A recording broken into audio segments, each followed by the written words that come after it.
So, do I think the Forces hate is justified? Yes. The game controls terribly, the level design is simplified to a mind-numbing degree. They wasted the Eggman taking over the world plot on a 3-hour game.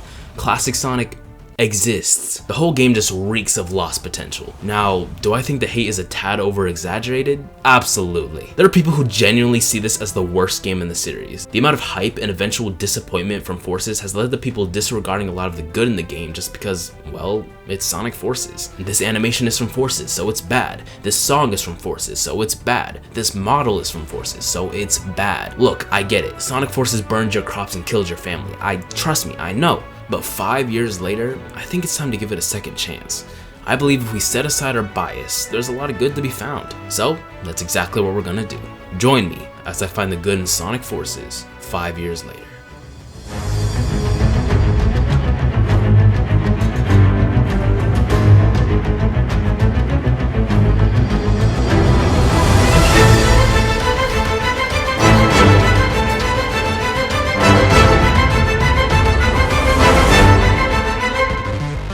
Right off the bat, I have to give praise to the game's visuals. I know everyone tends to hold Unleashed as the best looking 3D Sonic game, but I'd argue Forces looks even better. Don't get me wrong, Unleashed is a beautiful looking game, especially for 2008, but let's not pretend it looks better than Forces. Let's use Sunset Heights as an example. If you look really closely, you can see that everything's been destroyed. Freaking asteroids are crashing down, buildings are cracked, there's ash and rubble everywhere, broken fire hydrants spout water, and you can spot the water spilling out into the track. In the background, you can watch as the Resistance desperately tries to fight against these Eggman robots, all of this illuminated by a gorgeous looking sunset. What's that? That's just one level theme? Oh, well, maybe I could find another. Boom! Mystic Jungle. We get some more environmental storytelling as a bunch of planes bomb the jungle. Aesthetically, there's a lot to love. The way the water reflects the moonlight, the glow of the casino contrasts beautifully with the night sky. The jungle theme looks great, not to mention the slides. Bro, the slides? I can appreciate Force's take on Chemical Plant. The added snow and waves, the background is filled with tons of ships and cargo. It's a fresh take on an existing stage.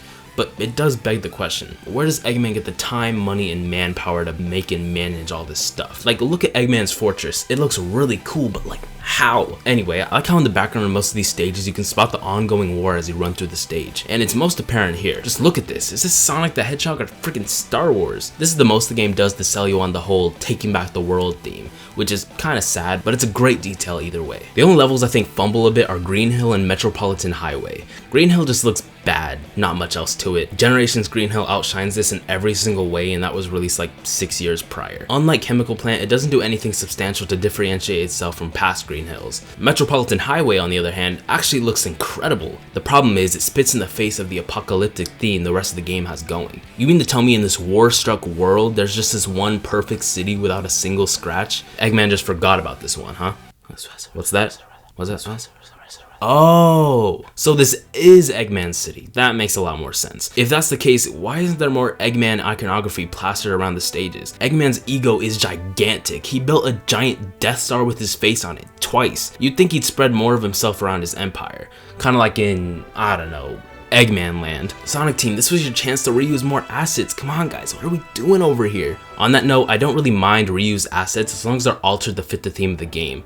In fact, I welcome it. Not every game has iconic lore and locations that let them do something like this. Imagine instead of the Green Hill we're used to, we're put in a charred, broken down wasteland. And it definitely wouldn't be the first stage of the game. In fact, it'd probably hit even harder if it was one of the last. Speaking of anything, I have no good segue. But take a look at this UI, doesn't it look great? I love the consistent use of gray, red, and white. With the glitchy aesthetic and the harsh shadows, it's definitely the most stylized UI in the series. It's been said to take inspiration from Russian constructivist artwork used in the early 1900s, and yeah, I can definitely see that. That's such a cool touch. I even like the in-level UI. It's simple, it's effective, and it's consistent with the rest of the menus. I think the results screen is one of the best in the series. I love how the results slowly decrease as your score meter fills up. I know all of them do that, but it's done especially well here. The world map looks great with all the choppy icons and dotted shading, even if they do put Green Hill on the mainland instead of South Island where it belongs, but I like to think this is more of a loose representation of the world rather than what the world actually looks like. The stylization of the menus gets me thinking about how the 2D, 3D hybrid hybrid style seen in Spider-Verse would be a perfect fit for Sonic. I know Sonic Frontiers went for a more realistic art style, but I'd love a more stylized look going forward. Maybe a future writer's game could adopt this style? I'm just throwing out some ideas. But yeah, overall the game looks great. The time spent on Hedgehog Engine 2 definitely didn't go to waste, but the graphics was never the problem people have with the game. The gameplay is what made Forces as hated as it is. The gameplay is split between 3 playstyles. Sonic, obviously, the Avatar, which is basically your very own custom character, and Classic Sonic. In Sonic 06, the 3 playable characters represented the past, present, and future, an idea that the entire game was based around. Now, what does this threesome represent? Now, what does this Trinity represent? I don't know. To be fair, it's hard to have an interesting dynamic when 2 out of 3 of the playable characters can't even talk, but let's just start with Sonic. Sonic is actually pretty alright. The boost gameplay is still pretty fun, nowhere near Unleashed or Generations, and it's a bit of a step down from Colors, but it's not terrible. Maybe I've just developed some form of Stockholm Syndrome, but when replaying this game, I always look forward to Sonic's boost levels. Sure, some stages are literally just you boosting in a straight line to beat the level, but there's a weird joy found in just plowing through the level with ease. According to the devs, one of the main goals was to make the boost gameplay more simple, so we didn't have to worry about complex movement controls. I'm not saying this was the right choice, but I definitely think they accomplished what they were going for. Speedrunning stages like Egg Gate, Network Terminal, and Mortar Canyon makes for a really fun time. Egg Gate is a really well-paced stage with unique stage gimmicks, actual 3D platforming, and tons of branching paths, fit with a great set piece at the end. Network Terminal is surprisingly great for a stage that's mostly 2D. I don't even mind the 2D section. It has a nice vibe, an interesting waterfall gimmick, and the platforming is actually kind of fun. I didn't know Sonic Team could still make good 2D sections. Mortar Canyon is one of the only fully 3D boost levels that, matched with the air boost, has the most speedrunning potential out of any stages in the game. This part of the end is exactly what I mean by the simple joy of just boosting through the level like a maniac. If every stage was like these 3, Sonic Forces would definitely be looked upon a little more fondly. But as is, it's an alright playstyle that's a far cry from its predecessors, but still kinda fun. That's not the only playstyle we've got. We've also got the Avatar, a playstyle unique to Forces. For now. You get to fully customize your very own Sonic character fit with their own levels and cutscenes. They control pretty similarly to Sonic, just without the boost. In turn, they get a special ability based on their species and a Wispin, a wisp weapon, which is a pretty cool idea if you ask me. I know people despise the wisps, but I don't really mind them. They were introduced in Colors as a neat little power-up you can use to explore the level. They were in Generations for a single level, and that entire game's thing was bringing back old ideas, so that doesn't really count. Lost World once again had them in place of power-ups, and now Forces has the Avatar harness their hyper go-on energy with a gun.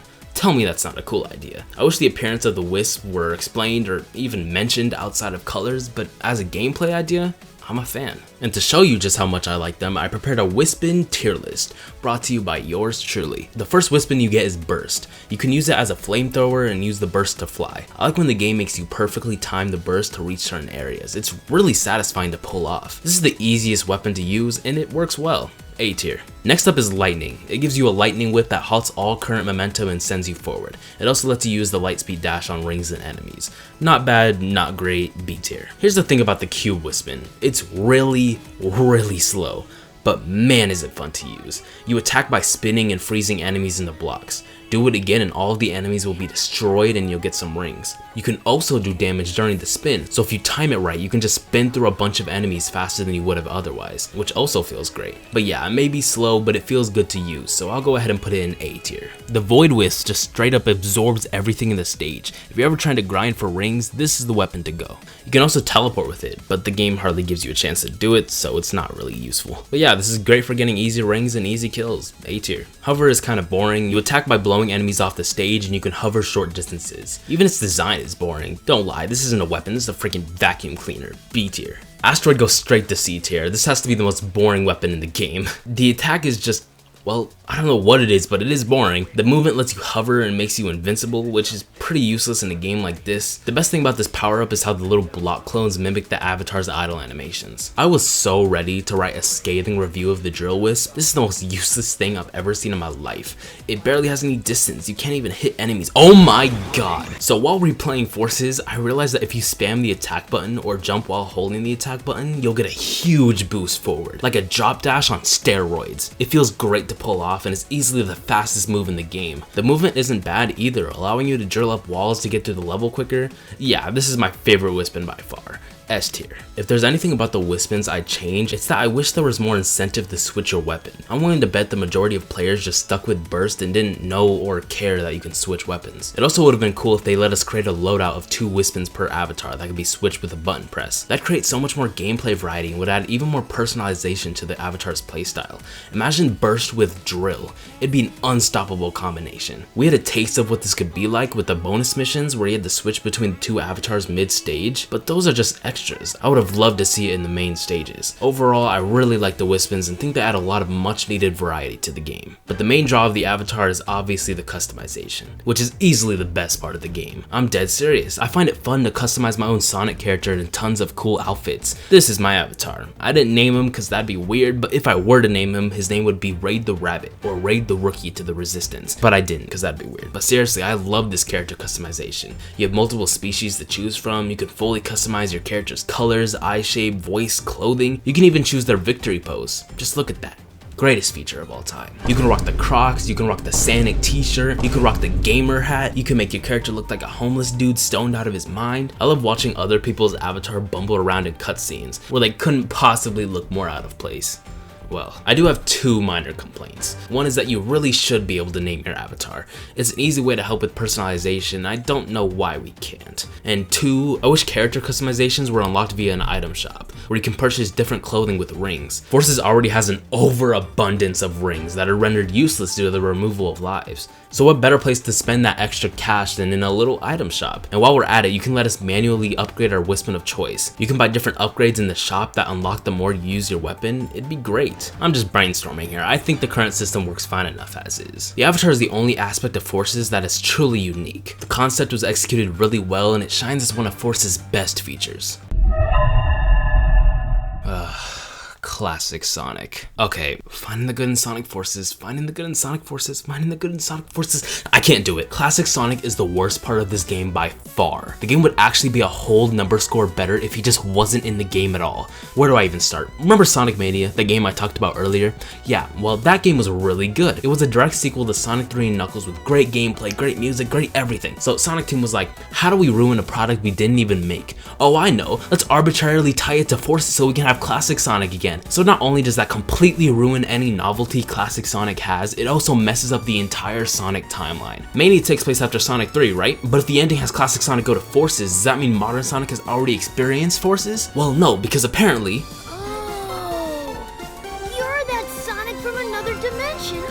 Okay, so instead of being from the past, he's from a different dimension now. So everything from Sonic Mania isn't even canon to the real Sonic when it 100% could have been if Sonic Team wasn't just so Sonic Teamy. He doesn't even act like Sonic, he acts like some bootleg Mickey Mouse. The real Classic Sonic was never cutesy like this. When asked why, just why Classic Sonic had to be in the game, Iizuka said because they wanted all of the characters to be in it. First of all, this isn't a character, this is just a younger Sonic. And second, clearly that isn't true because where's Cream?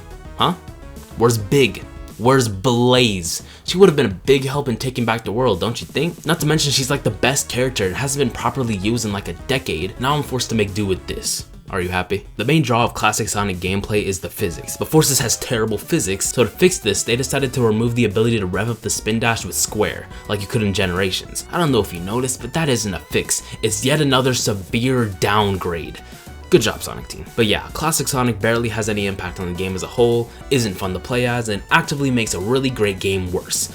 Now let's get back to finding the good. I'll give the story this. I could see it being exciting for a kid. Well, no duh, I hear you say as you like the video in anger. Kids will watch almost anything you put in front of them. Saying kids will like it means nothing. But come on, tell me an 8-year-old wouldn't think this is the coolest thing in the world.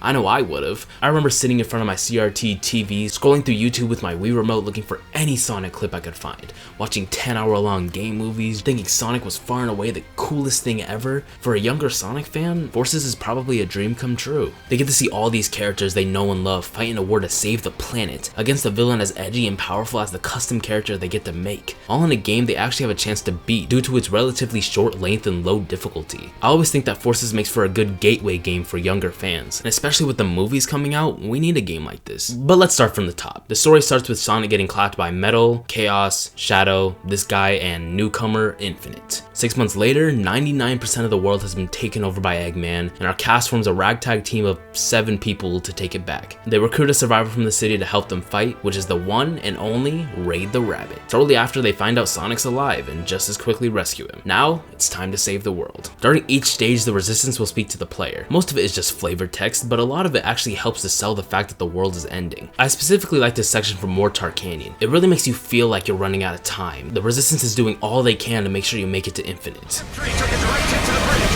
I'm falling back. Ship 7 has been crippled by heavy fire. Evacuate the flagship. All hands, abandon ship. Sorry, Sonic. We've done all we can. Good luck out there. While replaying the stage, I noticed that you can actually see the ships fleeing from the scene as the level ends. Another cool detail. Oh yeah, Infinite. He's this game's main villain, and I'm just gonna go ahead and say it. I like Infinite. He's the perfect mix of edge and cheesiness. I love it. This wasn't part of my agenda, but I'm always happy to crush a hero. It keeps the rabble in line, shows them that there is no hope. You may call me Infinite. In the brief moments that remain to you, I'm going to fight and die here, or run away in fear again. His voice actor is putting in work here, and he sells the part so well. His boss fights are hit or miss, but I love how during the fights, if you get hit, the Phantom Ruby briefly transports you to a slightly harder version of the level. Infinite is by far the edgiest character to ever exist, and I am here for it. This is the exact type of villain 8-year-old me would think up for a Sonic game. Most would see that as a bad thing, but when put into the game where Eggman takes over the world and you get to create your own Sonic character, I can't help but feel this was all intentional. The climax has the resistance go against Eggman's, or more accurately, Infinite's army in a large-scale final battle. I think it would have been cool if all of the background soldiers were copies of different players' avatars from across the world. That way it'd be like we're all fighting to take back the world, or at least make every soldier have a randomized avatar build so it doesn't look like it's the same 6 people copy and pasted across the battlefield. This is the only time you see the bulk of the resistance actually fighting back. The animation exists, but it's still the most exciting scene in the game. This was meant to be a story younger fans would get a kick out of, which after all is the target demographic for this game. So in that sense, I'd say the story definitely could have been worse. Lastly, we have the part of Forces that's the most unfairly criticized. The music. I don't care what anyone says, this soundtrack is great. First off, the stuff made by London Symphony Orchestra is pure magic. The work is usually reserved for the game menus, and it really does a lot to hype you up.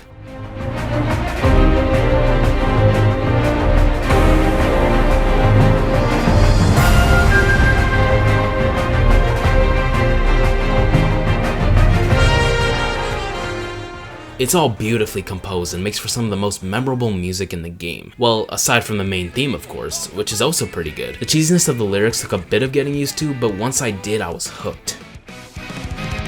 Together we can show the world what we can do. You are next to me and I'm next to you. Push me on through until the battle's won. No one's gonna give something to us. Into each other we put our trust. Standing united after the fight is done.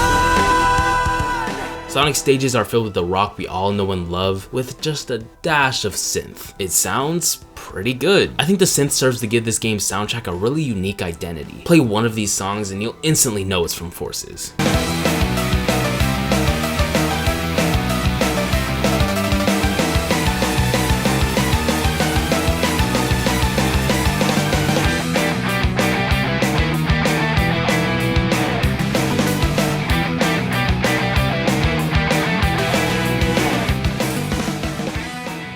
The synth is definitely an acquired taste, but I can't say I'm not a fan. The avatar goes all in with the EDM, and it sounds surprisingly great. Each avatar stage is fit with a vocal track that's admittedly pretty corny, but equally as catchy.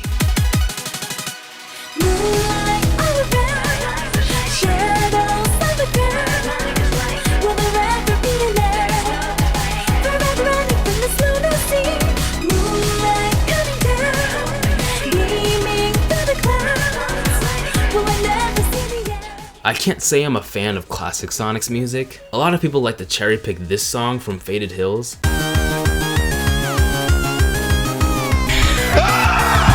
Yeah, this is awful, but it's also like the worst track in the game by far. Songs like Ghost Town and Egg Dragoon actually aren't half bad.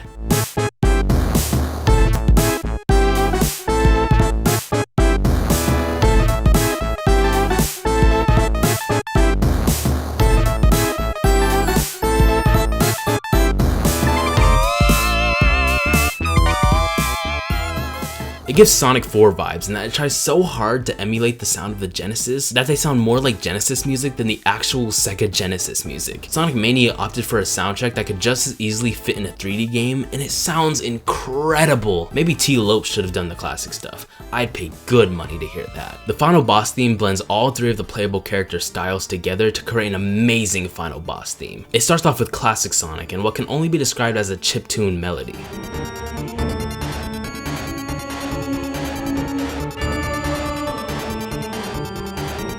It later transitions into a more desperate theme that gives the feeling of determination found in the Avatar stages, with the backing orchestra taking center stage.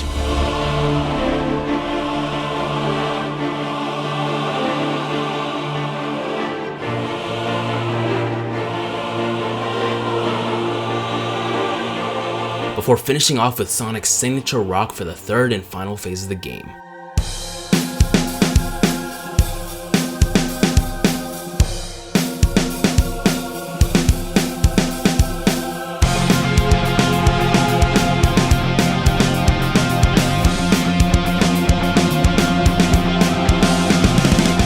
This is a great fight. I know it's basically a culmination of old boss ideas, but I can't really notice when I'm this pumped up. Seriously, the music makes this fight and serves as a great conclusion to this game.